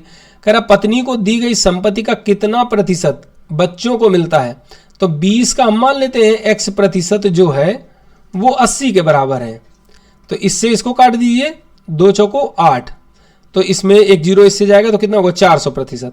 मतलब क्या हुआ 20 का 400% उसको दिया, तो आंसर इसका C हो जाएगा। तो ऐसे सवाल मुश्किल से आपको 10 से 15 सेकंड ही लगेंगे, और यहां से जो आपको समय बचेगा, तो जो अभी आपने सवाल छोड़े हैं जिन्हें आपको लगता है कि लेंदी हैं, वो भी सवाल आप बहुत आसानी से बिना प्रेशर के कर पाएंगे। ठीक है, अगला सवाल देखते हैं। अब इस सवाल में क्या करना है आपको, जैसे कि कह रहा है यदि एक व्यक्ति 6 किलोमीटर प्रति घंटा की बजाय 9 किलोमीटर प्रति घंटा की चाल से जाता है तो वह उतने ही समय में 2 किलोमीटर अधिक चल लेता है, तो उसके द्वारा तय की गई वास्तविक दूरी क्या है। देखो इसको लगाने के कई मेथड होंगे, बट बहुत आसान तरीका मैं आपको यहां पर बताने की कोशिश करता हूं। जैसे कि पहले कंडीशन में दे रखा कि 60 मिनट में वो 6 किलोमीटर चलता था। अब क्या है 60 मिनट में ही वो 9 किलोमीटर चलता है। 60 मिनट में जो डिफरेंस है वो 3 किलोमीटर ज़्यादा चल रहा है, मगर हमें सवाल में क्या कह रहा है कि वो केवल 2 किलोमीटर अधिक चलता है। क्या करता है? 2 किलोमीटर अधिक चलता है। तो वो समय क्या है? कह रहा उतने ही समय में। अब मुझे समय नहीं पता है, ये पता चल गया। अब देखो इसको पलट करके इसी में लगाते हैं। 3 किलोमीटर ज़्यादा चलता है जब समय 60 मिनट है, तो 1 किलोमीटर ज़्यादा चलेगा तो समय कितना होगा? 20 मिनट। इसलिए 2 किलोमीटर के लिए तो इसको ऐसे करना है कंप्लीट। अगर आपको नहीं समझ में आ रहा तो ऐसे करना है। 2 किलोमीटर के लिए फिर क्या करेंगे? 60/3 यहाँ करेंगे 2, तो 3 दूनी 6, तो इस तरह से 40 मिनट आ गया। आपको एक चीज पता चल गई कि 40 मिनट में वो जो समय है वो केवल 40 मिनट है। 40 मिनट में वो 2 किलोमीटर अधिक चलता है। तो कह रहा उसके द्वारा तय की गई वास्तविक दूरी क्या है? अब क्या कह रहा है? वास्तविक दूरी मतलब वो चले कितना है? 40 मिनट। अब इनकी क्या है कि पहली चाल आप ये ले लीजिए, तो 6 किलोमीटर प्रति घंटा, तो 60 मिनट में वो चलता है 6 किलोमीटर। तो 1 मिनट में कितना चलेगा? 60/6/60 हो गया, तो 40 मिनट में, तो यहाँ हम 40 से गुणा कर देंगे। जब इसको काटेंगे तो क्या आ जाएगा? 4 किलोमीटर। तो इस तरह से जो दूरी है वो वास्तविक दूरी 4 किलोमीटर है। ठीक है। अब 4 किलोमीटर जब इससे चलवाएंगे तो जो समय है 40 मिनट में, उन दोनों का जो डिफरेंस आएगा वो 2, यहाँ पर जो दे रखा 2 किलोमीटर वही आएगा। तो इस तरह से आंसर इसका डी हो जाएगा। बहुत आसान सवाल होते हैं ऐसे, बस आपको क्या करना, बेस पता होना चाहिए। बेसिक तरीके से लगा सकते हैं, बाकी फार्मूले से भी इसको लगा सकते हैं, ट्रिक से भी लगा सकते हैं, बहुत सारे तरीके होते हैं। ठीक है। अगला सवाल देखते हैं। जैसे इसमें कह रहा है गीता ने एक निश्चित जमा योजना में x रुपए की राशि को 1 वर्ष के लिए 10% वार्षिक ब्याज की दर से और दूसरे वर्ष के लिए 20% वार्षिक ब्याज की दर से निवेश किया। 2 साल बाद उसे 6600 रुपए की राशि प्राप्त हुई। राशि x का मान क्या होगा? देखो इस सवाल को लगाना नहीं है। एग्जाम में जब भी ऐसे कुछ सवाल आए तो आपको क्या करना है? उत्तर आजमाना है और यहाँ पर कुछ चीजें समझने की कोशिश करना है। देखो उसको टोटल 6600 रुपए मिल रहे हैं। ठीक है। आप एक बात सोचो कि 10% के हिसाब से अगर उत्तर मेरा 6000 मान लेते हैं तो 10% 600 हुआ। पहले साल में ही 6600 हो जाता, मतलब उत्तर ये हो ही नहीं सकता। ठीक, पहली कंडीशन। दूसरी कंडीशन, अगर हम इसको लेते हैं तो 10% कितना होगा? 550। तो ये हो गया, जब 10% में 1 साल का 550 हुआ तो 2 साल में हो गया 1100। तो जब यहाँ पर आप 1100 जोड़ेंगे तो कितना आ जाएगा? 6600 हो जाएगा। ये कब आएगा? जब 10% में ले रहे हैं, मगर यहाँ तो 20% है, तो ये भी उत्तर नहीं होगा। ठीक। अब इसके बाद अगर इसको ले रहे हैं तो ये क्या होगा? 525 हो जाएगा। अगले साल भी 10% मान ले तो 525 होता है। तो इसका मतलब क्या हो गया कि 5.5 मतलब क्या होगा? 1050। तो ये क्या होगा? 60,050। मगर यहाँ तो 20 है ना, तो फिर और जोड़ोगे 10%, तो ये क्या होगा? 66 के ऊपर ये भी निकल जाएगा। तो आपका उत्तर ये भी नहीं होगा। बिना लगाए आपने क्या किया? जस्ट कॉमन सेंस का इसमें इस्तेमाल किया और चीज़ों को समझा, यहाँ से उत्तर एक एक मान करके, और आपने 3 को एलिमिनेट कर लिया तो उत्तर आपका ये हो गया। यदि मान लो आपने तुक्का मारा और पहला तुक्का आपने कहा नहीं मेरा उत्तर 5000 है, 5000 को सेटिस्फाई करा देते हैं। पहली साल के लिए मान लेते 5000 टोटल है, 10% कितना हुआ? 500 हुआ। दूसरी साल के लिए कह रहा है यहां पर दूसरे वर्ष के लिए 20% वार्षिक ब्याज की दर से, चूंकि यहां चक्रवृद्धि ब्याज की कोई ऐसी बात नहीं कर रहा है। ठीक है। तो दूसरे वर्ष के लिए क्या होगा? 5000 का 20%, तो कितना हो जाएगा? 1000 हो जाएगा। अब यहां पर क्या होगा कि ये जो ब्याज आपको मिला है, ठीक है, इस पे आपको क्या होगा? पहले साल वाले में इसमें भी 20% आपको ब्याज मिलेगा। तो ये 20% कितना हो जाएगा? 20 पंचे 100, तो कितना हो गया? 100 रुपए हो गया। तो ये कितना हो गया? टोटल 1600 रुपये ब्याज हो गया। 5000 आपका मूलधन है, जोड़ोगे तो कितना आ गया? 6600 आ गया। आपको इन सब पे आजमाने की जरूरत ही नहीं। यदि आपने पहला उत्तर ये मान लिया, आप इसी को सेटिस्फाई करा सकते हैं। यहाँ पर चक्रवृद्धि ब्याज के बारे में नहीं लिखा है, बट यहाँ पर आपको ये क्या है? कंपाउंड इंटरेस्ट ही पूछ रहा है। तो कभी कभी इन चीज़ों को आपको ध्यान देना है, सवाल में क्या पूछना चाह रहा है। आप अगर कोई सिंपल इंटरेस्ट का अगर इसमें आंसर दे रखा होता तो आपको यहाँ पर चक्रवृद्धि ब्याज नहीं बताया, तो आप उस सिंपल इंटरेस्ट का अगर उत्तर निकाल लेते तो आप वो मार सकते थे, तो वहाँ आपसे गलती हो जाती। ठीक है। अगला सवाल देखते हैं। जैसे ये सवाल दे रखा है, ऐसे सवाल को आसानी से कैलकुलेट कर लेना, थोड़ा टाइम लगेगा मगर 100% आपको उत्तर सही रहेगा। ठीक है, तो ऐसे सवालों को कभी नहीं छोड़ना है। 3x/2 लिखा है माइनस, यहाँ पर क्या कर रहा है, ब्रैकेट ऑफ करना है। तो सबसे पहले हम क्या करेंगे, अंदर का ब्रैकेट ऑफ करना है। तो यहाँ कितना हो जाएगा, 8 का 24x माइनस 5 15/2। अब क्या कर रहा है, इसके बटे क्या है, 4 है। तो 3x/2 माइनस, जब इसको करोगे तो 24 दूना 48x और माइनस 15 और बटे कितना है, 2। अब इसके बटे में 4 दे रखा है तो 4 यहीं पे आपका मल्टीपल हो जाएगा। ठीक है, बराबर दे रखा है 7/8। अब आप देखेंगे कि यहाँ पर 8 है, यहाँ पर 8 है, इसको भी 8 बना लेते हैं हम। तो 8 बनाने के लिए क्या करना होगा, 4 से ऊपर नीचे मल्टीपल कर देंगे। तो अब कितना हो जाएगा, 12x/8 माइनस 48x प्लस 15/8 और यहाँ 7/8। जब सबके हर बराबर होते हैं, बराबर के दोनों साइड में, तो क्या करते हैं, उनको डायरेक्ट हटा देते हैं। तो ये क्या होगा, बारते ही 36, तो माइनस का 36x और ये यहाँ पर 15 जो है वो माइनस का हो जाएगा, प्लस का 7 है तो माइनस का 8 आया। ठीक, माइनस माइनस प्लस हो जाएगा, तो x बराबर कितना आ जाएगा, 4 दूनी 8, 4 9 36, प्लस का 2/9 आएगा। तो इसका आंसर इस तरह से C हो जाएगा। अगला सवाल देखते हैं। ये a³ माइनस b³ के फार्मूले से बेस है और इस तरह का सवाल एक आ जा रहा है।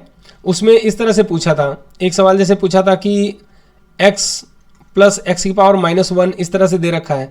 तो यहाँ जैसे दे रखा होगा x² प्लस 4x माइनस 2 और यहाँ समथिंग कोई वैल्यू दे रखा है x² प्लस 6x प्लस 5, इस तरह से कुछ भी दे रखा है और कह रहा है x की वैल्यू जो है माइनस में है और इसके बराबर -2 दे रखा हो। तो अब इसमें क्या करना है, इसमें आपको किसी फार्मूले में नहीं जाना है, डायरेक्ट इसका मतलब वो क्या कह रहा है, x का मान -1 है, क्योंकि यहाँ भी -1 यहाँ -1 रखें तो ये रखेंगे, तो डायरेक्ट पुट करके निकाल लेना है। ठीक है, तो इस तरह का सवाल आए तो आपको ये ध्यान देना है कि वो कहना क्या चाह रहा है। और कभी कभी क्या होगा कि वो फार्मूले बेस पे भी पूछेगा, तो दोनों तरीके से सवाल इसमें पूछे जा सकते हैं। तो जब अभी आपको जैसे ये सवाल दे रखा है तो ये आपको क्लियर पता चला कि फार्मूला बेस है, AB का मान पूछ रहा है। आपको क्या करना है, A माइनस B का होल क्यूब लगा देना है। तो ये क्या होता है, A³ minus B³ minus 3AB और यहाँ पर A माइनस B। तो ये माइनस वाले में सारा का सारा माइनस हो जाता है। ठीक, यहाँ इसका मान कितना हो जाएगा, -1 हो जाएगा। इसका मान हमें निकालना है -3AB और A माइनस B का मान -1 दे रखा है। ठीक, अभी हमें इसका भी मान दे रखा है, हमें ये मान नहीं निकालना है, हमें मान निकालना है इसका। ठीक, तो यहाँ पर क्या रखेंगे, 19 रख देंगे A की जगह पर, माइनस का 19 और ये माइनस का प्लस 3AB हो जाएगा और ये माइनस का 1 दे रखा है। ठीक, ये आएगा इधर तो प्लस का हो जाएगा, तो क्या हो जाएगा, प्लस का 19 और माइनस का 1, तो ये हो जाएगा 18 हो जाएगा, बराबर कितने हो जाएगा, 3AB के। जब इससे आप काटेंगे तो 6 आ जाएगा। तो इस तरह से AB की वैल्यू क्या आ जाएगी, 6 आ जाएगी। आप अपने तरीके से इसको कैलकुलेट करेंगे तो और कम टाइम में आप आसानी से इसको कर पाएंगे। बट आपको ये देखना कि पूछ क्या रहा है। ठीक है, यहाँ पर AB का वैल्यू पूछ रहा था, इसलिए AB का वैल्यू हम यहाँ पर इसमें इस तरह से फाइंड आउट कर लेंगे। अगला सवाल देखते हैं। जैसे इसमें कह रहा है एक भिन्न का 7 गुना उस भिन्न के व्युत्क्रम के 2 गुना से 1/2 बढ़ा हुआ भिन्न क्या होगी। देखो इस सवाल में आपको याद रखना है, यहाँ 7 गुना दे रखा है, लगाना बिल्कुल नहीं, उत्तर उठाना है। अब देखो जब 7 का गुणा करना है, इसका मतलब 7 नीचे होना चाहिए। जब 7 का गुणा कर रहे हैं, हमें काटना है, तो क्या होगा, 7 नीचे होना चाहिए। पहली बात तो ये दोनों होंगे ही नहीं पहली नज़र में आपका। अब क्या है, ये 2 बचे तो इन दोनों में अजमाना, तो सबसे पहले 7 का गुना कर रहा है, इसका मतलब हम इस पर अजमाएंगे। मान लेते हैं भिन्न 4/7 है। ठीक है, 4/7 है। सवाल कह रहा है कि भिन्न का 7 गुना, ठीक 7 गुना किया तो कितना आया, 4 आया। कह रहा है व्युत्क्रम मतलब 7/4 का 2 गुना कर दिया में 1/2 जोड़ा जाए बराबर है, ये सवाल कह रहा है। तो आप क्या करेंगे, इसको काट दिया आपने, तो 7/2 1/2, तो कितना हो जाएगा, 2 कॉमन है नीचे हर में, तो ऊपर डायरेक्ट जुड़ जाएगा, तो कितना हो गया, 8/2 हुआ तो 4 आ गया। देखो यहाँ 4 आ रहा है और यहाँ 4 आ रहा है, बराबर है ना। जो सवाल कहना चाह रहा है वो बात सही है। और किससे सेटिस्फाई हुई, इससे हुई, तो इसका आंसर क्या होगा, डी होगा। यदि आप लगाने बैठते तो हो सकता है आपका और टाइम लगता है, इस तरह से करेंगे तो आप बहुत कम टाइम में इसको कर पाएंगे। अगला सवाल देखते हैं। क्वेश्चन नंबर 39 में क्या कह रहा है, समांतर श्रेणी के पहले 10 पदों का योग क्या होगा यदि पहला पद 20 और अंतिम पद 7 दे रखा है। तो यहाँ पर क्या करना होगा कि जो इसका फार्मूला होता है, अंतिम पद जो टी एन बराबर A plus N minus one into D. तो इससे क्या होगा, हमें इसकी वैल्यू निकाल लेंगे और उसके बाद S n is equal to n by two a plus N minus one into d, इस फार्मूले में वैल्यू रख देंगे इसकी, तो आसानी से हम इसको निकाल पाएंगे। देखो अब यहाँ पर का टी एन लास्ट पद जो दे रखा है वो -7 दे रखा है, तो -7 और यहाँ पर क्या हो जाएगा 20 प्लस इसको मान लेते हैं कैपिटल ए, तो यहाँ पर कैपिटल ए बराबर कितना आ जाएगा -27 आ जाएगा। यहाँ पर वही वैल्यू रख देना है। यहाँ पर एन की वैल्यू आपको बता दिया है, 10 पदों का योग करना है तो 10/2 हो जाएगा। यहाँ पर प्रथम पद आपको पता है 20 है, तो 20 दूना 40 और माइनस क्या हो जाएगा 27, तो ये कितना आ जाएगा 13 और यहाँ से आ जाएगा 5, तो 5 गुणा 13 तो कितना हो गया 65। तो इसमें क्या है, यदि आपको फार्मूला पता है तो बहुत आसानी से आप इसको लगा पाएंगे, अगर नहीं पता है तो आपको इसमें यदि आपके पास समय बच जाता है तो आप इसको बहुत आसानी से कर पाएंगे। अगला सवाल देखते हैं। जैसे ये एक सवाल है, बहुत अच्छा सवाल है। इसमें क्या है कि इस तरह के सवाल बहुत कम आते हैं एग्जाम में, अगर आता है तो आप कैसे करेंगे। तो देखो इस तरह से आप एक्स वाई इसमें मान लेना है, ठीक है। ये वाई एक्स है और ये एक्स एक्सेस है। सवाल में दे रखा है कि कोई यहाँ पर लाइन है x इक्वल टू -4, तो x इक्वल टू -4 का मतलब जो समीकरण होगा वो आपका इस तरह से होगा, ठीक। x इक्वल टू -4, तो यहाँ पर क्या होगा y एक्स पे 0 होगा, ठीक है। तो इसके जो कोऑर्डिनेट होंगे वो यहाँ पर होगा -4, 0। ये आपको एक लाइन दे रखी है, ठीक। लिख रहा है what is the reflection of point 4,1, मतलब इस लाइन पे 4,1 पॉइंट का रिफ्लेक्शन क्या होगा। तो ये यहाँ पर 4 है और ये यहाँ पर 1 है y पर, तो ये लाइन है, इस लाइन का रिफ्लेक्शन पूछ रहा है। तो यहाँ पर आपको जो 4 है ये जब पलट के इधर आएगा, ठीक, पलट कर जब इधर आएगा तो देखो -4 और ये 4, ये पूरा का पूरा पलटेगा, ठीक। ये पलटेगा तो इधर कितना हो जाएगा माइनस का, यहाँ से यहाँ तक -8 होगा और ये -4 इतना है। चूंकि ये हमारा क्या है एक्सेस है, तो जो पॉइंट लिए जाएंगे वो एक्सेस से लिए जाएंगे, तो -4 -8, तो x बराबर कितना हो गया -12 हो गया। y एक्सेस में ये माइनस में नहीं जाएगा, y एक्सेस में ये माइनस में नहीं जाएगा, तो y एक्सेस में ये इसी तरह से आपको यहीं पर जो कट कर रहा था वो इसी तरह से कट करेगा ऐसे ही। तो क्या हो जाएगा यहाँ पर y में हो जाएगा +1 हो जाएगा, ठीक। तो अब इसका उत्तर क्या हो जाएगा -12 और 1, आंसर डी हो गया। यदि आपको फिगर सही से पता है, समीकरण सही से पता है, तो इसको मुश्किल से आप 10 सेकंड में या 15 सेकंड में इसको कर पाएंगे। जब x एक्सेस के लाइन के सापेक्ष होगा तो x का जो y का वैल्यू नहीं चेंज होगा, मतलब उसका साइन नहीं चेंज होगा, ठीक है। और इस तरह से आप फिगर ड्रा करके बहुत आसानी से इसको लगा सकते थे। अगला देखते हैं। इसमें कह रहा है बिंदु 2, -6 और k, -1 के बीच की दूरी 13 है, तो k का मान क्या होगा। अब देखो जैसे दूरी का फार्मूला जिसे पता है वो बहुत आसानी से कर सकता है, तो क्या होता है y2 - y1 का होल स्क्वायर और प्लस x2 - x1 का होल स्क्वायर। चूंकि होल स्क्वायर को खोलना है तो डायरेक्ट हम d की जगह पर 169 लिख सकते हैं, ठीक। y2 -1 दे रखा है और y1 जो दे रखा है -6 दे रखा है। यहाँ पर y2 -1 और -y1 करेंगे तो चूंकि माइनस चिन्ह तो ये प्लस का हो जाएगा, तो इसका मतलब क्या हुआ +5 हुआ, 5 का स्क्वायर 25 हुआ। तो यहाँ क्या करेंगे हम 25 से इससे घटा देंगे डायरेक्ट, तो कितना आ जाएगा 144। तो इसका मतलब ये पता चल गया कि x2 - x1 का जो होल स्क्वायर वो 144 है, तो x2 - x1 कितना हो जाएगा 12 हो जाएगा। चूंकि 144 का जो वर्गमूल निकालेंगे तो 12 आता है। अब यहाँ पर देखो क्या दे रखा है, x2 आपको k दे रखा है, ठीक, और x1 कितना दे रखा है -2। अब यहाँ पर आप भ्रमित हो जाएंगे कि k = 14 आंसर आ जाना चाहिए, और 14 तो कहीं दे नहीं रखा है। तो यहाँ पर आपको उत्तर का जो आपको निकालना है, एग्जाम में यही चीज देखी जाती है, आपको उत्तर यहीं पे निकाल लेना है, आपको ये कैलकुलेशन में जाना ही नहीं पड़ेगा। देखो कैसे 144 = x2, जो कि यहाँ पर क्या दे रखा है k, तो आप यहाँ k लिख लेंगे और -2 का होल स्क्वायर।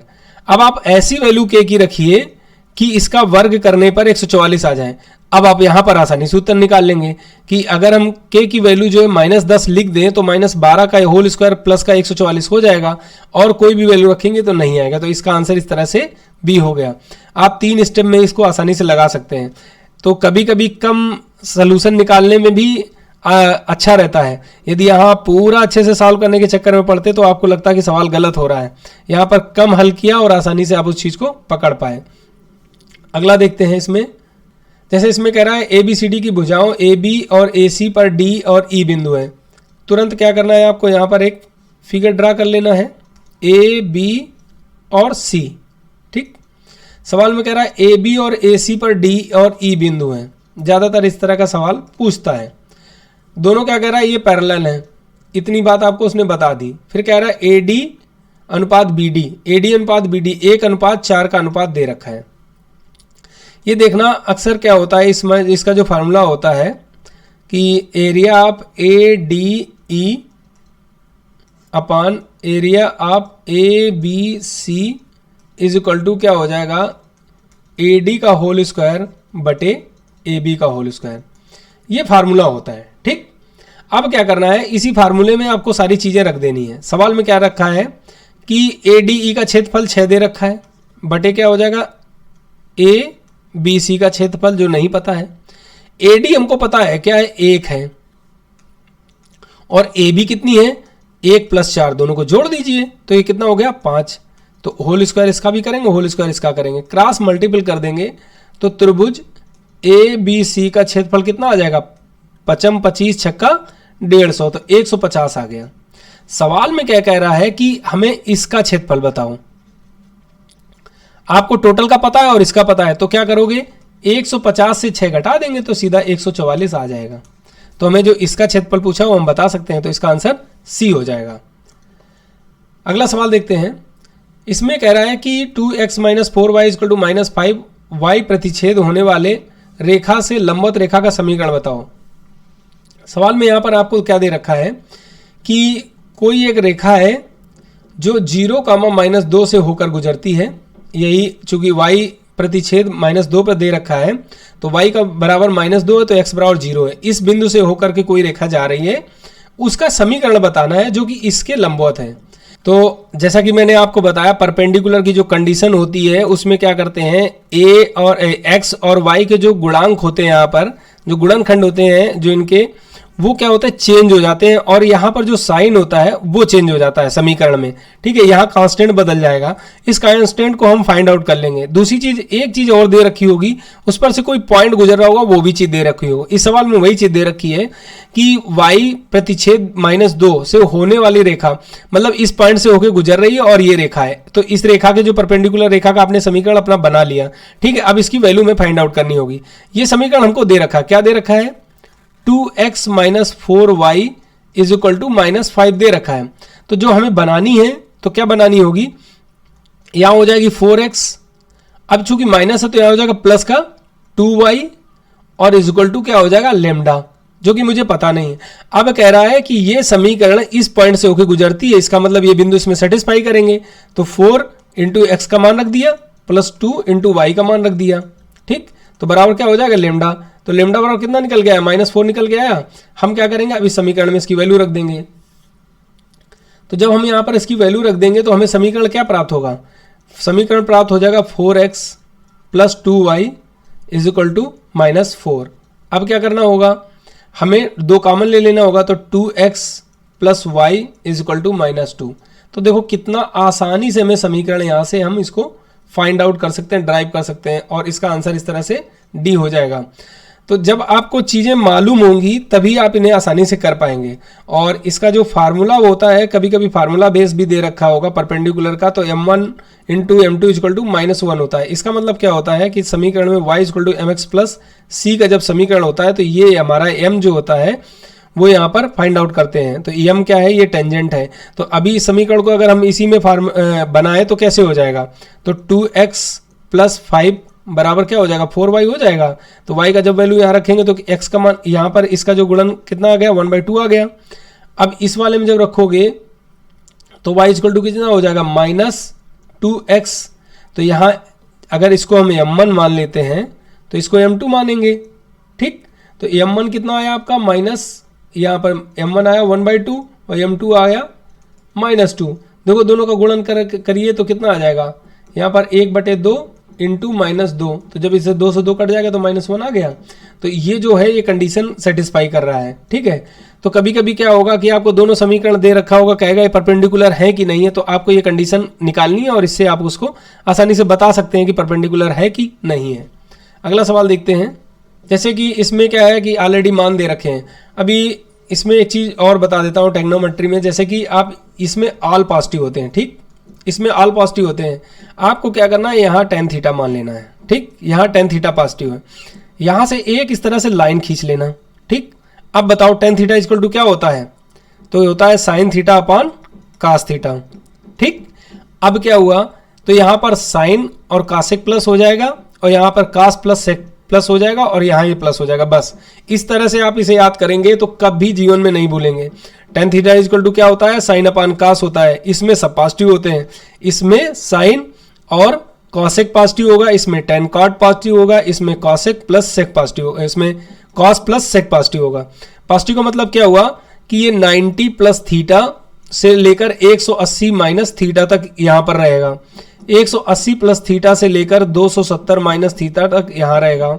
270 प्लस थीटा के साथ अगर कोई वैल्यू आ रही तो कास में पॉजिटिव रहेगी, बाकी सब में नेगेटिव रहेगी, और 360 माइनस थीटा के साथ आ रही तो कास में पॉजिटिव रहेगी और सेक में पॉजिटिव रहेगी, बाकी सब में नेगेटिव रहेगी। इसका मतलब ये हुआ, ठीक है। तो ये चीज़ें आपको यहाँ से फाइंड आउट कर लेनी है। दूसरी चीज़ आपको बहुत आसानी से ये याद रखनी है, 0 होता है, 30 होता है, 45 होता है, 60 होता है और 90 होता है। अब साइन का और बस याद कर लो, बाकी सब का हो गया। तो साइन 0 का 0, 30 का 1/2, इसका 1/√2, इसका √3/2 और इसका 1 हो गया। अब यहाँ पर कास आ जाओ, तो कास थीटा में क्या होगा, इसका उल्टा ले आओ, तो यहाँ 1 और यहाँ पर क्या हो जाएगा √3/2। यहाँ पर जब उल्टा करेंगे तो ये तो उसी जगह बना रहेगा, इधर से 1/2 यहाँ 0। अब देखो साइन कास का पता चल गया, क्या करो tan निकालने के लिए सबका एक दूसरे में भाग दे दो, तो tan पता चल गया। एक लाइन आपको याद है तो बाकी सारे मान अब आसानी से ऐसे ही याद हो जाएंगे। अब क्या करना है, इसमें सारी वैल्यूज रखनी और कुछ नहीं करना इस सवाल में। तो लिखा है √2 और sec 60 का मान, तो यहां से आप देखो cos 60 का मान क्या है, cos 60 का मान आपको 1/2 है, तो sec क्या होता है, इसका उल्टा होता है। तो क्या करेंगे, यहाँ पर 2 का गुणा कर देंगे, धन 1/√3 दे रखा है। tan 30 का मान क्या होगा, अब tan थीटा 30 बनाने के लिए क्या होगा, sin अपॉन कास, तो sin अपॉन कास जब 30 का करेंगे तो इससे क्या होगा, ये दोनों कट जाएंगे तो 1/√3 आ जाएगा, तो इसका मान क्या होगा 1/√3 हो गया। अब देखो √3 से √3 का मल्टीपल करेंगे तो 3 आ जाएगा, तो 2√2 प्लस 1/3 आया। अब क्या करना है, अब देखो सवाल में यहाँ पर आपको उत्तर कैसे लगाना है, इसके आगे आपको सॉल्व नहीं करना है। जैसे 2 है तो ये तो हो ही नहीं सकता है, ये भी नहीं हो सकता है क्योंकि नीचे हमें 3 आ रहा है। अब यहाँ पर 3 है, यहाँ √3 है, तो ये भी नहीं हो सकता है क्योंकि नीचे हमें सिर्फ 3 आ रहा है। तो यदि आप चाहो तो इसको हल करो, नहीं तो डायरेक्ट आप उत्तर ये मार सकते हो। कैसे आएगा, तो देखो 6√2 प्लस 1/3 आ रहा है और यही इसका आंसर है। अगला देखते हैं, इसमें कह रहा है कि XYZ Y पर समकोण है। अब देखो इस सवाल में तुरंत ऐसे चीज़ों को फिगर बना लेना है, y पर समकोण है तो इसका मतलब x, y और z आपने ऐसे बना लिया। z कितना 30 दे रखा है, सवाल में बोल दिया यहाँ पर समकोण है, तो ये तो सिंपल सी बात है, ये कितना हो गया 60 हो गया। yz की लंबाई क्या है, yz की लंबाई क्या है यहाँ पर ये पूछा है। zx कितना दे रखा है, 10 दे रखा है। अब ये 10 दे रखा है, आपको क्या करना है कि हमें ऐसा लगाना है इसमें फार्मूला साइन tan कास्ट में कि जो इसमें क्या आए, आधार आए और कर्ण आए। तो ये क्या होता है, कास थीटा इक्वल टू क्या होता है, तो कास थीटा इक्वल टू हो जाएगा आधार बटे कर्ण। तो इसको अगर हम x मान लें तो ये हो जाएगा 10, और कास 30 का मान कितना होता है √3/2, चूंकि कास 30 का मान वही होता है जो साइन 60 का मान होता है, अभी पिछले सवाल में बताया मैंने।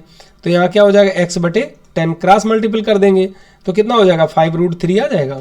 तो इस तरह से इसका आंसर आसानी से आप निकाल सकते हैं, सी आ गया। अगला सवाल देखते हैं, इसमें जैसे क्या करा है, तो देखो इस तरह का जब भी सवाल देगा आप समझ लीजिए कि पाइथागोरस का ही काम है यहाँ पर, ठीक। क्या दे रखा है यहाँ पर, कास थीटा इक्वल टू आधार बटे कर्ण होता है, तो ये 15 है, ये 17 है। अब देखो 17 17 हम 289, 15 15 हम 225, कितना आ रहा है यहाँ पर आप देखेंगे तो 4 6 64, 8 आ गया, बना लिया। Cot theta, tan theta equal to क्या होता है, लंबा बटे आधार, तो काट थीटा क्या होगा, उल्टा हो जाएगा, तो 15 बटे 8 आ जाएगा। बिना लगाए आप इसको आसानी से ऐसे मुंह मार सकते हैं, ठीक है। अगला सवाल देखते हैं। तो सवाल नंबर 45 में देखते हैं। देखो इस सवाल में क्या किया, वहां यहाँ पर आपको घुमाया है, थोड़ा सा क्वेश्चन को घुमाया है बस। आप वहीं पर क्या होगा, किसी से अगर ध्यान नहीं दिया तो उससे गलत हो सकता है, ठीक है। और जिसने ध्यान दे लिया वो उसका सवाल ये सही हो जाएगा। सवाल बहुत ईजी दे रखा है। सवाल में कह रहा फलक का विकर्ण, ठीक है, ना कि घन का विकर्ण।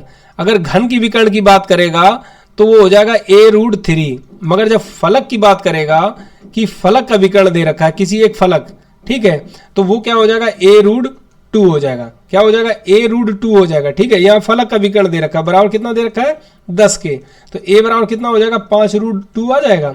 अब यहाँ क्या कर रहा है, a क्यूब बताओ, तो a क्यूब कितना हो जाएगा, इसका क्यूब करेंगे तो 55 25 पंचे 125, और इंटू क्या हो जाएगा, 2 इंटू √2 हो जाएगा, तो ये हो जाएगा 250√2। तो इसका आंसर जो है वो ये हो जाएगा। अब जिसने गलती से ये चीज को नहीं पकड़ा कि फलक का विकर्ण है, वो क्या करेगा, ये वाला लगा देगा, तो उसका उत्तर जो है इसमें मैच ही नहीं करेगा। मान लो वो भी उत्तर वो रख देता तो ज्यादातर गलती से अगर वो उत्तर मैच कर जाता तो उसमें आंसर लगाने के चांसेस बढ़ जाते हैं, ठीक है। तो थोड़ा सा कभी कभी सवाल जब इस तरह का है तो उन्हें ध्यान से पढ़ने के बाद उनको लगाना है। अगला सवाल देखते हैं। जैसे इसमें कह रहा 2 अंकों की कितनी संख्याएं हैं जो 9 से विभाजित होंगी। अब देखो 2 अंकों की संख्या कहाँ से शुरू होती है, 10 से और 99 तक, ठीक। आपको पता है कि 9 दाहम 90, मतलब 9 की जो वैल्यूज, 9 के जो एक से मतलब एक अंक से लेकर, मतलब 9 से लेकर 99 तक अगर देखेंगे तो 9 दाहम 90, तो यहाँ 99 तक नहीं जाएगा। 9 से लेकर 90 तक आप देखेंगे 10 ऐसी संख्याएं होंगी जो 9 से कटेंगी। आपको एक चीज पता चल गई कि 9 से लेकर 90 तक 10 ऐसी संख्याएं हैं जो 9 से कटेंगी, मगर क्या कर रहा है, 2 अंकों की ले रहा है, 2 अंकों की संख्या ले रहा है, तो 9 तो आएगा नहीं, प्लस यहां पर 90 तक ही जा रहे हैं और एक संख्या और मिल जा रही है 99, तो यहां पर क्या हुआ, एक का हटाया तो एक संख्या को जोड़ लिया, तो 10 ऐसी संख्याएं हैं 2 अंकों की जो 9 से विभाजित होंगी, ठीक है। अब कह रहा है 2 अंकों की कितनी संख्याएं हैं जो 9 से विभाजित नहीं होंगी। अब यहां पर क्या किया हमने, 2 अंकों की टोटल संख्याएं कितनी हैं, तो 10 से लेकर के 99 तक ही है, तो यहां पर आपने देखा क्या 100 छूट गई और यहां पर 9 तक छूटी, तो कितनी छूटी 10, तो कितनी बची 90, तो 90 संख्याएं बची। 90 में 10 ऐसी हैं, 90 संख्याओं में 10 ऐसी हैं जो 9 से विभाजित हो जाती हैं, तो यहां 10 और घटा देंगे तो कितना बचा 80। तो इस तरह से इसका उत्तर जो आएगा वो ए आ जाएगा। बहुत से लोग इसमें गलती क्या करेंगे कि वो 1 से लेकर 9 तक की संख्याओं को भी ऐड कर लेंगे और ठीक है यहाँ 100 को भी मान लेंगे, तो वो उत्तर इसका 90 मार देंगे। तो थोड़ा सा ऐसी चीजों को स्थिर करके, सोच करके, समझ करके ऐसी चीजों का उत्तर देना है, ठीक है। अगला सवाल देखते हैं। कह रहा 42 रुपए प्रति किलोग्राम वाली चीनी को 50 रुपए प्रति किलोग्राम वाली चीनी में किस अनुपात में मिलाया जाए कि मिश्रण का मूल्य 47 रुपए प्रति किलोग्राम हो जाए। देखो ये तो एलिगेशन के मेथड से आप बहुत ही कम समय में लगा सकते हैं। इस तरह से जो होता है तो यहाँ पर 3 और ये अनुपात 5 हो जाएगा, तो इसका आंसर ए हो जाएगा। मान लो ये तो हो गया एलिगेशन का तरीका। अगर मुझे एलिगेशन मेथड नहीं आता है, फिर मुझे सवाल को लगाना है, तो कैसे लगाएंगे। तो अभी हमें देखेंगे कि यहाँ पर जो भी दे रखा होगा फैक्टर, वो क्या होगा, ये इससे कटना चाहिए, ठीक है। तो मान लेते कि ये इससे कट गया, तो 5 3 8, मान लेते उत्तर मेरा ये है, एक समय के लिए मान लेते उत्तर ये है। तो इसमें देखो 3 से जब गुणा करेंगे तो कितना हो जाएगा, 3 दूनी 6, और यहाँ हो जाएगा 3 चौको 12, 126 हुआ, 55 25, तो 250। अब यहाँ 6 7 376 आया। तो अगर हम 8 का गुणा करें और ये 376 हो जाएगा तो मूल हमारा बराबर हो जाएगा, तो उत्तर ये होगा। अदरवाइज क्या होगा, हम दूसरे पे ट्राई कर सकते हैं। तो यहाँ पर 8 से करिए तो 8 7 56, 5 आया, और 8 चौक 32, 5 37, 376 मैच कर गया, मतलब हमारा उत्तर ये सही है। मान लेते हैं हम ये न मार के ये उत्तर मारते, तो 300 करते तो कितना आता, 126 तो ये आता। 8 से जब करते तो यहाँ पे 8 5 40 400 आता, तो 526 आता। तो 8 3 11, 11 से जब करेंगे तो 11 सत्ते 77 आएगा। तो देखो यहाँ 7 आ रहा है, यहाँ 6, तो ये तो कभी मैच ही नहीं करने वाला। तो इस तरह से हिट एंड ट्रायल मेथड का भी हम इस्तेमाल कर सकते हैं यदि मुझे एलिगेशन नहीं आता है या हम वहाँ पर भूल जाते हैं, तो हमारे पास दूसरा एक ऑप्शन इस तरह का बचता है। ठीक है, अगला सवाल देखते हैं। इसमें कह रहे हैं कमरे की लंबाई चौड़ाई ऊंचाई का अनुपात ये दे रखा है, कमरे के चारों दीवारों का क्षेत्रफल कमरे के पृष्ठीय क्षेत्रफल का अनुपात क्या होगा। देखो ऐसे सवाल को आप लगाएंगे तो आपका समय लगेगा, बिना लगाए कैसे लगाएंगे इसके बारे में बात करते हैं। पृष्ठीय क्षेत्रफल क्या होता है, 2 LB BH और लंबाई गुणा चौड़ाई, और यहाँ पर LH हो जाता है। इस तरह से होता है, लंबाई गुणा चौड़ाई, फिर चौड़ाई गुणा ऊंचाई, लंबाई गुणा ऊंचाई, इस तरह से होता है ना।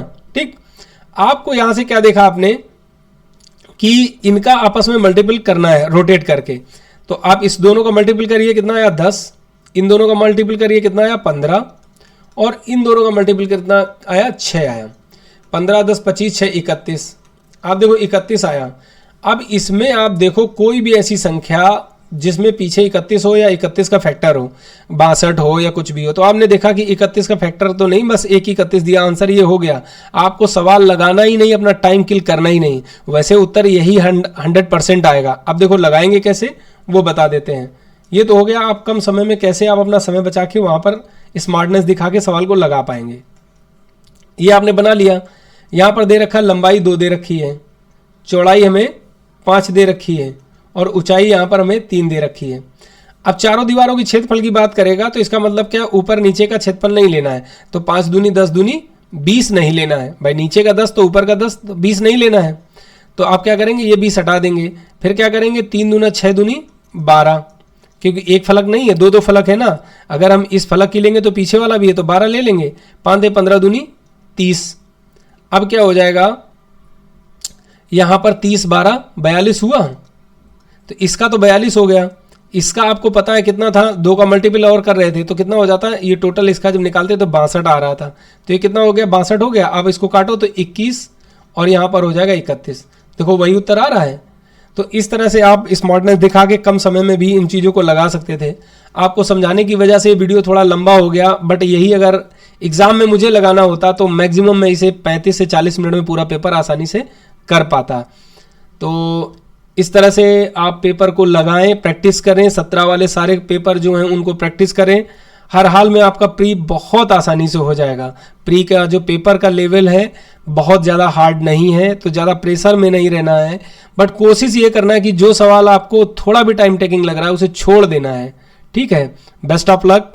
मिलते हैं अगले वीडियो में जिसमें मैं आपको शंकु और गोला पढ़ा रहा था, तो वहीं से हम क्लास को शुरू करेंगे। Thank you.